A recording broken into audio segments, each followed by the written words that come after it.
بسم اللہ الرحمن الرحیم۔ السلام علیکم ناظرین و سامعین، آپ سن رہے ہیں وطن کی مٹی گواہ رہنا، جس کے مصنف ہیں محترم طارق اسماعیل ساگر صاحب۔ میں ہوں ڈاکٹر محمد انیب سلیمی۔ تو آئیے محترم ناظرین و سامعین، ہم بڑھتے ہیں کہانی کی 16ویں قسط کی جانب۔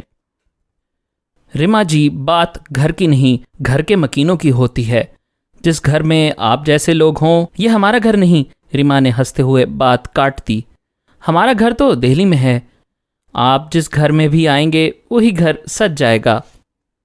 بیٹھیے نا، میں آپ کے لیے چائے لاتی ہوں۔ باقی سب لوگ تو ابھی بازار گئے ہیں، پتا جی کہہ کے گئے تھے آپ آئیں تو جانے نہ دوں۔ شکریہ کہتے ہوئے وہ کرسی پر بیٹھ گیا۔ رما اپنے تبسم کی بجلیاں اس پر نچھاور کرتی باہر چلی گئی۔ کمرے میں وہ اکیلا رہ گیا تھا۔ اندر تو کوئی نہ آیا، لیکن باہر خاصا ہنگامہ برپا رہا۔ شاید اس مکان کے کسی ساتھ والے کمرے میں لڑکیاں مل کر شادی بیاہ کے گیت گا رہی تھیں، لیکن خان گیت کے بولوں سے بے نیاز صرف یہ سوچ رہا تھا کہ وہ اتنا کمزور کیوں ہو گیا ہے۔ اسی لڑکی نے اس پر کیا سحر پھونک دیا ہے کہ وہ اس کی آنکھوں کی گہری جھیل میں ڈوبنے لگا ہے۔ اسے اپنے رویے کی کوئی خاص توجہ دستیاب نہیں تھی، اور وہ خاصی الجھن محسوس کرنے لگا تھا۔ اسی الجھن سے نجات اسے تب ملی جب رما ہاتھوں میں ٹرے تھامے اندر داخل ہوئی۔ شما کیجئے، آپ کو انتظار کرنا پڑا۔ اس نے برتن وہیں چٹائی پر رکھ دیے اور خود بھی اس پر بیٹھ کر خان کے لیے چائے بنانے لگی۔ بور تو نہیں ہو رہے آپ؟ چائے کی پیالی خان کی طرف بڑھاتے ہوئے اس نے کہا۔ نہیں تو آپ کے ہوتے ہوئے بوریت کیسی؟ خان کو اپنے لفظوں کی ادائیگی پر بھی شاید اختیار نہیں رہا تھا۔ وہ اٹھ کر کھڑا ہو گیا۔ کچھ بھی ہو، تھا تو وہ مسلمان زادہ، عورت کا احترام اس کی گٹھی میں پڑا تھا۔ وہ رما کے منع کرنے کے باوجود اس کے قریب ہی چٹائی پر بیٹھ گیا۔ چائے کی ٹرے دونوں کے درمیان رکھی تھی اور رما سوچ رہی تھی، یہ واقعی انسان ہے یا آدمی کے روپ میں کسی دیوتا نے جنم لے لیا ہے؟ اس کے نزدیک وہ ہندو نوجوان کوئی اوتار ہی ہو سکتا تھا جو عورت کا احترام بھی کرتا ہو، ورنہ تو یہاں عورت کو جسمانی لذت کے حصول کا ایک ذریعہ سمجھنے کے علاوہ کوئی مرتبہ ہی نہیں دیا جاتا تھا۔ وہ جس کالج میں پڑھتی تھی، وہاں آئے روز اس کی کوئی نہ کوئی ہم جماعت کسی نہ کسی لڑکے کی درندگی کی بھینٹ چڑھ جاتی، اور لوگ ایسے کسی بھی تازہ واقعے کے فوراً بعد اس بربریت کے خلاف جلوس نکالتے تھے، لیکن ان کے اس جلوس پر ان کے ساتھی لڑکے ہی نہیں، پولیس والے بھی ہنسا کرتے، اور بس اس سے آگے پھر لیڈروں کے بیانات کا ایک لا یعنی سلسلہ شروع ہو جاتا۔ رما کو ہمیشہ اپنے معاشرے کی ان کھوکھلی اقدار سے نفرت رہی تھی۔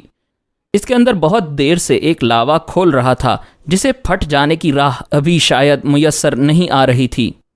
آج پہلی مرتبہ اسے احساس ہوا کہ اس معاشرے میں عورت کا احترام کرنے والے ارون کمار جیسے نوجوان بھی موجود ہیں۔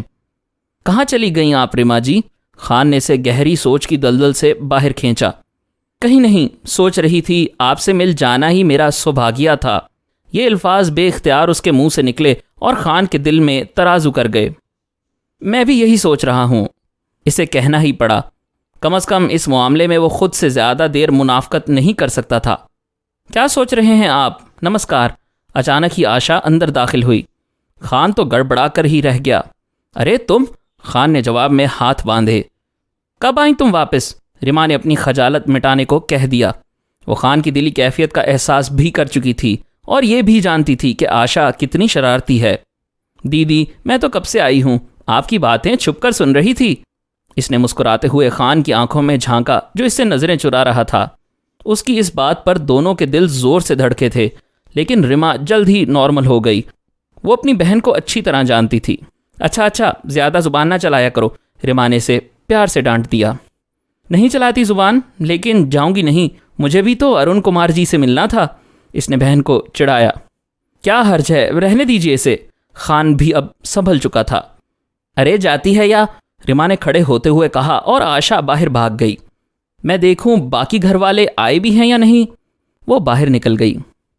رما کی واپسی بمشکل چند منٹ بعد ہی ہو گئی تھی۔ اس کی زبانی خان کو علم ہوا کہ ابھی تک گھر کے باقی لوگ واپس نہیں آئے۔ آشا تو اپنے کسی دوست کے ہاں گئی تھی، وہیں سے واپس آئی ہے۔ مجھے تھوڑی دیر کے لیے آگیا دیجیے، شام تک واپس آ جاؤں گا، ابھی مجھے بہت کام کرنا ہے۔ بیٹھے رہیے نا، ابھی سب لوگ آ جائیں گے۔ رما کا دل نہیں چاہتا تھا کہ وہ واپس جائے۔ دیوی جی، کس کم وقت کا جی چاہے گا آپ کے پاس سے اٹھ کر جانے کو؟ بس 1-2 ضروری کام کرنے ہیں، پھر لوٹ آؤں گا۔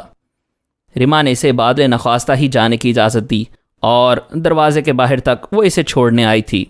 اس دوران اس نے نہ جانے خان کو کتنی مرتبہ یاد دلایا کہ اسے شام تک بہر صورت واپس آنا ہے۔ رما سے رخصت ہو کر خان سیدھا ریلوے اسٹیشن پہنچا تھا۔ اس نے پہلے اسٹیشن کے گرد 2-3 چکر کاٹ کر صورتحال کا جائزہ لے لیا کہ کوئی غیر معمولی بات تو نہیں۔ کچھ سادہ کپڑوں والے اس کی نظر میں کھٹکے ضرور تھے، لیکن اس نے یہ اندازہ لگا لیا کہ وہ لوگ معمول کے مطابق ڈیوٹی دے رہے ہیں۔ لاکر سے کچھ فاصلے پر کھڑے ہو کر اس نے پھر احتیاطاً ارد گرد نظر دوڑائی اور میدان صاف دیکھ کر بالآخر وہ لاکر کی طرف بڑھا۔ اندر ایک لفافے میں بند ایک کیسٹ رکھا تھا۔ اس نے لفافہ اٹھایا اور بڑے اطمینان سے کوٹ کی جیب میں ڈال لیا۔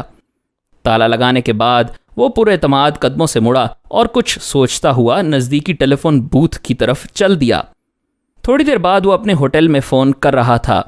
آپریٹر کی زبان ہی اسے معلوم ہوا کہ مس سلکھشنا نامی کسی خاتون کے اب تک 3-4 فون آ چکے ہیں۔ پھر ریسیپشن سے اسے اطلاع ملی کہ وہ تقریباً آدھ گھنٹہ اس کا انتظار کرنے کے بعد واپس چلی گئی ہے۔ خان نے خدا کا شکر ادا کیا، میدان فی الوقت تو صاف ہی تھا۔ وہ سیدھا ہوٹل پہنچا اور اپنے کمرے میں چلا گیا۔ اس نے دروازہ اندر سے لاک کیا اور باتھ روم کا جائزہ لینے کے بعد ٹیپ ریکارڈر میں وہی کیسٹ لگا کر سننے لگا۔ کیسٹ پر اس کے لیے خاص پیغام اور کوڈ ورڈز میں بٹھنڈا کے لیے ایک کام بتایا گیا تھا۔ اس نے دوبارہ ٹیپ چلا کر وہی پیغام سنا، اسے ذہن نشین کیا اور پیغام واش کر دیا۔ کیسٹ اس نے جیب میں رکھ لی تھی۔ اپنے کمرے میں بیٹھ کر اس نے اپنے لیے چائے منگوائی اور وہیں سے سلکھشنا کو ٹیلی فون کرنے لگا۔ اس مرتبہ بھی سلکھشنا اسے گھر پر نہیں ملی تھی، لیکن کال موصول کرنے والی بزرگ عورت نے اسے بتا دیا تھا کہ سلکھشنا خود اسے بے چینی سے ڈھونڈ رہی ہے اور وہ اس کے ہوٹل بھی گئی تھی۔ اب وہ تھوڑی دیر کے لیے اپنے کسی دوست کے گھر گئی ہے۔ خان نے پیغام لکھوا دیا کہ وہ اب صبح کو ہی اسے ملے گا، کیونکہ آج اسے اپنے عزیزوں کے ہاں شادی میں شریک ہونا ہے۔ اس نے بھی اپنی طرف سے انہی جذبات کا اظہار کیا جو اسے سلکھشنا کی طرف سے موصول ہوئے تھے۔ اپنے کمرے سے باہر نکلنے کے لیے وہ ابھی پر تول ہی رہا تھا کہ ٹیلی فون کی گھنٹی گنگنانے لگی۔ خان نے ریسیور اٹھایا، دوسری طرف سلکھشنا تھی۔ او کہاں کھو گئی ہو تم؟ اس نے بڑی بے تکلفی سے سلکھشنا کو مخاطب کیا اور اس کے جواب دینے سے پہلے ہی اس سے ڈھیروں گلے شکوے کر دیے۔ خود سلکھشنا، جسے اب اس کے مسلسل غائب رہنے پر غصہ آنے لگا تھا، الٹا خود کو شرمندہ محسوس کرنے لگی تھی۔ خان نے اسے بتایا کہ کس بے چینی سے اس نے سارا دن اس کے بغیر گزارا۔ بدقسمتی سے اسے آج شادی کی تقریب میں شرکت کرنی ہے، اس لیے اس کی معذرت۔ جب سلکھشنا نے اس سے شادی والے گھر کا ایڈریس دریافت کیا تاکہ وہاں ملاقات ہو سکے تو خان نے بڑے گھبرائے ہوئے لہجے میں کہا، بھگوان کے لیے اس کا تصور بھی نہ کرنا، اگر تم نے وہاں پھٹکنے کی کوشش کی تو میں جائیداد سے آنکھ ہو جاؤں گا۔ بزدل کہیں کا، سلکھشنا نے ہنس کر کہا۔ سلسلہ منقطع ہونے پر خان نے خدا کا شکر ادا کیا۔ ہوٹل سے وہ سیدھا رما کے ہی پاس چلا آیا تھا۔ گھر کے باقی لوگ بھی آ چکے تھے اور اس کا بڑی بے چینی سے انتظار کر رہے تھے۔ بوڑھا سہائے اور اس کی بیوی تو اس پر مٹے جا رہے تھے۔ شاید سہائے نے انہیں بتا دیا تھا کہ لڑکا سونے کی کان ہے۔ سب ہی اس کی خدمت پر کمر بستہ تھے۔ ارون کمار کی اس طرح اچانک آمد ان کے لیے بہت خوشی کا باعث بنی تھی۔ بوڑھے جگن ناتھ سہائے نے اس کا تعارف اپنے بیٹے کی حیثیت سے لوگوں میں کروایا تھا اور وہاں موجود لوگوں کی اکثریت اس بیٹے کو حسد اور کچھ شک کی نگاہوں سے دیکھ رہے تھے۔ رات گئے تک اس نے شادی کی تقریبات میں شرکت کی۔ ہر جگہ رما اس کو نمایاں نظر آئی، اس کے چہرے پر نظر ٹھہرتی ہی نہیں تھی۔ رما نے بھی 20 مرتبہ مختلف بہانوں سے اپنا آپ اسے دکھایا تھا۔ وہ عورت تھی اور قدرت نے اسے یہ خوبی ودیعت کی تھی کہ مرد کے چہرے کو دیکھ کر اس کے دلی جذبات کا اندازہ لگا سکے۔ وہ محسوس کر سکتی تھی کہ جس طرح دوران سفر وہ ارون کمار کی تیرے نظر کی گھائل ہو گئی تھی، کچھ ایسی کیفیت میں اب ارون کمار بھی مبتلا ہو گیا تھا۔ رات گئے وہ ان لوگوں سے رخصت طلب کر کے ہوٹل جانے لگا تو سہائے کی بیوی بضد تھی کہ وہ ان کے ساتھ ہی رہے، لیکن اس دوران تقریباً آدھ گھنٹے تک ارون کمار تنہائی میں جگن ناتھ سہائے کو سمجھا چکا تھا کہ اس نے کس طرح اپنے بکھرے ہوئے پیسے ہوشیاری سے اکٹھے کرنے ہیں تاکہ اس کے گھر والوں کو اس کی کسی حرکت پر شک نہ گزرے۔ اسی لیے شاید سہائے نے اشارے سے اپنی بیوی کو منع کر دیا کہ وہ خان کی مرضی میں کوئی دخل نہ دے۔ رما اسے سڑک تک چھوڑنے آئی تھی۔ رات کے 10 بج چکے تھے، لیکن ابھی تک شہر میں رات کے آثار نظر نہیں آ رہے تھے۔ زندگی دن کی طرح مکمل بیدار تھی، مارکیٹیں کھلی تھیں اور کاروباری زندگی اپنے عروج پر تھا۔ جی تو نہیں چاہتا تھا جانے کو، لیکن مجبوری ہے۔ اس نے چلتے چلتے رما سے کہہ ہی دیا، آپ واپس تو آئیں گے نا دہلی؟ میں آپ کا بہت انتظار کروں گی۔ رما سے بھی نہ رہا کیا۔ میں دہلی ضرور آؤں گا اور کبھی واپس نہیں جاؤں گا۔ اس نے ایک الیکٹرک پول کے قریب رک کر بڑے ڈرامائی انداز میں رما کی آنکھوں میں جھانکا۔ سچ؟ رما بے قابو ہوئی جا رہی تھی۔ سچ۔ خان نے اپنا ہاتھ اس کے بڑے ہوئے ہاتھ کی طرف بڑھا کر اسے مضبوطی سے تھام لیا۔ وقت کی نبضیں تو جیسے تھم گئیں۔ جانے کب تک وہ اسی طرح بے خودی کے عالم میں ایک دوسرے کا ہاتھ تھامے کھڑے رہتے کہ قریب سے گزرتی ایک موٹر سائیکل سوار نے بہت زور سے ان کے نزدیک پہنچ کر ہارن دے کر دونوں کو چونکا دیا۔ اچھا، نمسکار۔ خان نے دونوں ہاتھ باندھ کر اسے پرنام کیا۔ نمسکار۔ رما کے ہونٹ کپ کپائے۔ اس نے لرزتے ہاتھ اپنے سینے پر استادہ کر لیے۔ ہوٹل کی سیڑھیوں کی طرف ابھی اس کا پہلا قدم ہی اٹھا تھا جب ایک نسوانی آواز نے اس کے قدم تھام لیے۔ کسی نے اس کا نام لے کر اسے مخاطب کیا تھا۔ گردن موڑنے پر اس کی نظر سلکھشنا پر پڑی۔ او ڈیئر، کہاں چلے گئے تھے تم؟ اتنی دیر؟ اس نے شکایتی لہجے میں خان کو مخاطب کیا۔ معاملہ ہی ایسا تھا دیوی جی، ورنہ آپ کی صحبت تو مقدروں والوں ہی کو ملتی ہے۔ اچھا، بس زیادہ بناؤ نہیں، آؤ کمرے میں چلتے ہیں۔ اس نے بڑی بے تکلفی سے خان کا بازو پکڑ لیا۔ خان نے بھی کچھ کم بے تکلفی کا مظاہرہ نہیں کیا تھا۔ وہ فی الحال اپنے کسی بھی عمل سے خود کو ایب نارمل ظاہر کرنے کا خطرہ مول نہیں لے سکتا تھا۔ سلکھشنا کی کمر میں ہاتھ ڈالے وہ یہاں تک آیا تھا۔ کمرے میں داخل ہوتے ہی سلکھشنا نے ایسی بےہودہ حرکت کی جس پر وہ بوکھلا کر رہ گیا، لیکن اس نے خود کو سنبھالے رکھا۔ ابھی تک وہ اس لڑکی کو سمجھنے کی کوشش کر رہا تھا۔ کبھی وہ اسے کوئی مظلوم اور ٹھکرائی ہوئی لڑکی دکھائی دیتی، اور کبھی کبھی ضرورت سے زیادہ چلاک۔ وہ کوئی ایسی گری پڑی عورت نہیں تھی کہ اسے خان جیسا اور کوئی شخص اس شہر میں میسر ہی نہ تھا۔ پھر ایسی کیا بات ہے؟ اس نے خود سے سوال کیا، اور اس کے ذہن نے فوراً تصویر کا دوسرا رخ اسے دکھانا شروع کر دیا۔ ایکسکیوز می ڈیئر، اس نے خان کو مخاطب کیا اور اپنا بڑا سا پرس وہیں میز پر پھینک کر باتھ روم میں جا گھسی۔ ایک خیال بجلی کے کوندے کی طرح اچانک ہی اس کے ذہن میں لپکا۔ ایک لمحہ ضائع کیے بغیر خان نے پرس اٹھا لیا۔ پرس لاک نہیں تھا۔ پہلی ہی جیب کھلنے پر اس کی نظر اشاریہ 5 بور کے ننھے سے پستول پر پڑی۔ مزید کچھ دیکھے بغیر اس نے پرس بند کر دیا۔ اس عمل میں بمشکل 1 منٹ صرف ہوا تھا۔ جس طرح اس نے پرس کھول کر دوبارہ بند کیا تھا، کوئی ہوشیار آدمی بھی اندازہ نہیں لگا سکتا تھا کہ پرس کھول کر دیکھا گیا ہے یا اس کے رکھنے کی جگہ تبدیل ہوئی ہے۔ وہ پستول دیکھ کر ایک لمحے کے لیے چونکا ضرور تھا، لیکن اب بالکل نارمل تھا۔ تھوڑی دیر بعد ہی سلکھشنا باہر نکل آئی۔ کیا منگواؤں تمہارے لیے؟ اس نے چہکتے ہوئے پوچھا۔ جو تمہارا دل چاہے، میں تو بری طرح کھانا کھا کر آیا ہوں، اس نے اپنے لیے میدان صاف کرتے ہوئے کہا۔ کافی منگوا لیتے ہیں۔ جو تمہاری مرضی۔ سلکھشنا اس کے اور نزدیک آ گئی۔ خان نے کچھ سوچا اور ایک پلان فوراً اس کے ذہن میں آ گیا۔ بیرے کے کافی لانے تک وہ اس کی ہر بےہودہ حرکت کا جواب اس سے زیادہ گرم جوشی کے ساتھ دیتا رہا۔ کافی اس کے لیے سلکھشنا ہی نے تیار کی تھی۔ اس نے ایک ادائے خاص سے خم کھاتے ہوئے خان کو کافی پیش کی تھی۔ کافی کی چسکیاں لیتا ہوا وہ اچانک ہی کھڑا ہوا۔ اس کی یہ حرکت سلکھشنا کو الجھا دینے کے لیے کافی تھی۔ میرا خیال ہے اب تم کھل ہی جاؤ۔ خان کا وار اتنا بھرپور اور اچانک تھا کہ واقعی سلکھشنا بوکھلا کر رہ گئی۔ میں سمجھی نہیں۔ اس نے اٹھنا چاہا۔ میں ہندی بول رہا ہوں مس سلکھشنا، یا جو کوئی بھی تم ہو۔ خان کا لہجہ بڑا سرد تھا۔ سلکھشنا چند سیکنڈ اسی انداز میں بیٹھی کچھ سوچتی رہی، پھر اٹھ کر کھڑی ہو گئی۔